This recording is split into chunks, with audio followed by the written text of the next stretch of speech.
السلام عليكم، ازيكم يا حبايبي؟ اخباركم ايه؟ يا رب تكونوا في احسن حال. النهارده معانا اكله شتويه اللي هو العدس. كلنا عارفين لما الجو يسقع بنبتدي ندور على العدس، اكتر حاجه بصراحه تدفي في الشتاء. طبعا احنا عارفين فوائده ما شاء الله عاليه في كل حاجه. انا النهارده جايبه لكم المكونات بتاعته، احنا عارفينها كلها، الخضار والعدس اهو معانا. انا دلوقتي معلش بعلق بصوتي بعد ما كنت عاملاه كده، يعني مسجلاه وكده، المايك طلع معلق معايا للاسف، فقلت اعلق لكم عليه. هو فيديو جميل بصراحه واسمعوه للاخر. انا كل اللي معايا نص كيلو عدس، جزر، جزرايه وبصلايه وبطاطسايه، ونص كيلو طماطم، وربع كيلو شعريه، وتوم. معايا العيش البلدي ده، عارفينه طبعا بتاع الفرن، انا بحمصه في فرن بتاع البوتاجاز. هنعمل النهارده ان شاء الله مع بعض فتة العدس، وهنمشي مع بعض خطوه خطوه واوريكم انا عملت ايه. بس قبل ما نبدا ان شاء الله باذن الله تعملوا لايك وتشتركوا في القناه عشان ان شاء الله يوصلكوا كل فيديو ينزل. انا دلوقتي هاخد العدس اغسله كويس. انت عايزه تتاكدي من غسيل العدس، البناتنا اللي لسه ما يعرفوش واولى مطبخ، ان انت تغسلي العدس كويس لحد ما تلاقي الميه بتاعته زي اللي بنشربها بالظبط. تفضلي وراه لحد ما توصلي لمرحله الميه تبقى رايقه ونضيفه. انا غسلته اهو وجبته لكم اهو زي ما انتوا شايفينه كده. فضلت اغسل فيه لحد ما نضفته خالص والميه بتاعته زي ما انتوا شايفين. دلوقتي هنزل عليه بالطماطم والبطاطس والبصل والجزر، دول هسلقهم مع بعض. نزلي ده كله وتحطيه على النار لازم، وده الفصين توم. وهتمسكي بقى الحله، لازم تكتمي الغطا عشان تتاكدي ان كله استوى واتهرى في قلب بعضيه، وكده يبقى استوى. يعني انت لازم تتاكدي من مرحله ان انت لازم تكتمي الحله كويس. انا دلوقتي هحط دوت على النار، والعيش اللي وريتهولكوا ده هحطه في الفرن يتحمص. انا كده حطيت كل حاجه اهي. دلوقتي اهي ما شاء الله استوت زي ما انتوا شايفين، كل حاجه اتسلقت اهي. المرحله دي ان انت انا بقى طبعا عشان كنت مستعجله خدته وحطيت ميه في الشفشق كده قبل ما احط ميه بارده، وخدته وضربته في الخلاط. في ناس بقى بتصفي، عايزه تصفيه صفيه، مش عايزه خلاص. انا ضربته كويس في الشفشق زي ما انت شايفه كده، وهنزل بيه في الحله. تضربي الكميه معاكي كويسه جدا اهيت، ما فيهاش اي حاجه، ضربها كويس وهو مسلوق كويس. خلاص على كده هعمل كمان شفشق واحطه. انا كده خلاص حطيته على النار. خلاص انت هتظبطي بقى السمك. ودلوقتي طبعا لسه عايز برضو تحطي له ميه وكده تظبطيه، عشان طالما فتت عدس. وفي ناس بتعمله زي ما انا عامله كده وتعمله الشعريه، وطبعا احنا عارفين اول ما بيقعد بيتجلس مع بعضيه كده، فبتضطري ان انت تحطي حبه ميه عشان تظبطيه. دلوقتي انا بحط الزيت. عايزه تعملي بسمنه اعملي، عايزه تعملي بزيت اعملي، بس هو الافضل بصراحه بزيت، بيبقى احسن. ودوت الشعريه احنا امي الله يصلح حالها كانت بتعمله لنا بالدهن يا جماعه، اللي هو البدلين بتاع الدهن ده، كانت تحطه لنا فيه، كان بيبقى جميل بصراحه. بس طبعا احنا مش عايزين نتخن، فبنعمله بقى بنخفف الموضوع على نفسنا شويه. دلوقتي انا هحمر الشعريه.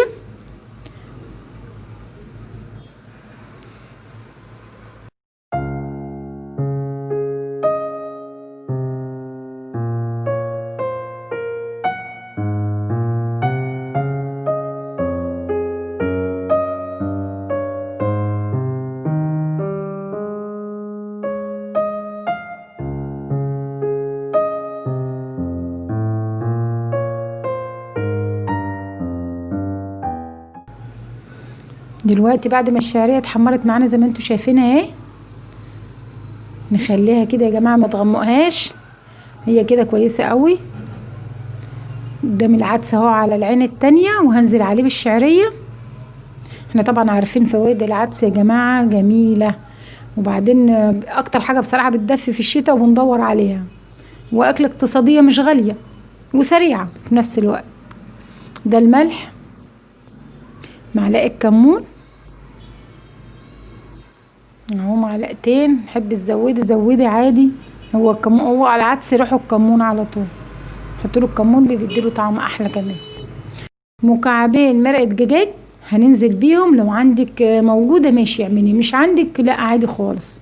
انا موجوده بعمل، مش موجوده بعمل، على اساس ان هي بتدي طعم شويه، بس والله برضو بيبقى حلو برضو شغال معانا. دلوقتي انا كده سبت بقى كده العدس وحطينا الحاجه، دلوقتي اعمله الطشه بالثوم. انتي امشي معايا خطوه خطوه هتاخدي احلى اطعم عدس بصراحه. انا بعمله على طول وبيعجب الولاد عندي، وبصراحه يعني هي غدوه بتبقى مفيده بصراحه، كلها فوائد بصراحه، والخضار كمان جنبي. انا كده نزلت بالثوم، كده نزلنا بالثوم على العدس. هو كده في المرحله ديت الشعريه بتستوي، بتظبطي بقى على اساس انك تاخدي بالك. عايز ملح انت بتظبطي بقى، عينيكي كلها نظر. وبالنسبه للبنات الصغيرين لسه اللي داخلين المطبخ، طبعا ده هيشوفوا وهيعرفوا المقادير والحاجه وهيظبطوا ان شاء الله. تابعوا الفيديو كويس وانتوا ان شاء الله هتعملوا احلى عدس. دلوقتي اهو انا بسيبه يستوي ووريكم العيش. انا دلوقتي خلاص حمصت العيش اللي انتوا شايفينه ده اللي هو البلدي، حطيته في الفرن يعني. وانت شغاله الفرن وشغاله العين التانية تعملي التومه وشغاله العين التانية على العدس، هتخلصي على طول ان شاء الله. دلوقتي انا كسرت العيش اللي انا حمصته زي ما انتوا شايفينه كده، وهنزل عليه بالعدس. ما اقولكمش ريحته ما شاء الله، ريحته وطعمه اجمل يعني. جربوها وبقولوا لي واكتبوا لي في الكومنتات وقولوا لي رايكم ايه اللي عجبكم وايه اللي ما عجبكمش. دلوقتي انا نزلت عليه دلوقتي بالعدس. انت وقت ما هتاكلي خلاص تنزلي بالعدس، وقت ما انت هتاكلي تحطي، وعلى قد ما انت عايزه عشان ايه ما ينشفش معاكي وبعد كده ترميه.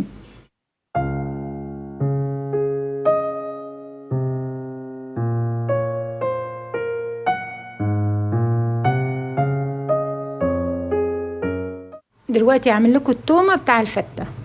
دلوقتي انا هحمرها وهنزل عليها بمعلقتين خل ومعلقه ميه، ويبقى كده جهزت معانا. عندك كزبره ناشفه حطي، هو بصراحه ما كانتش موجوده عندي بس برضو شغال، مفيش حاجه تقف. دلوقتي هي بتاخد غلوه وانا واقفه كده بشيلها، يعني ما تسيبيهاش وتمشي، لا خلي بايدك فيها يا دوب هتاخد الغلوه وتنزلي زي ما انت شايفاني كده اهو. نزلنا دلوقتي عليها بالخل والثوم، احلى فتة عدس. ودلوقتي بعد ما خلصنا فتة العدس الجميله اللي انتوا شايفينها ما شاء الله، احلى كمان ما الكاميرا جايباها. طبعا هناكل جنبها البصل والجرجير والخس الجميل دوت. نصيحة مني تجيبوا الخضار ده، اكله ما شاء الله كلها عناصر غذائيه جميله ومفيده وهتعجبكم ان شاء الله.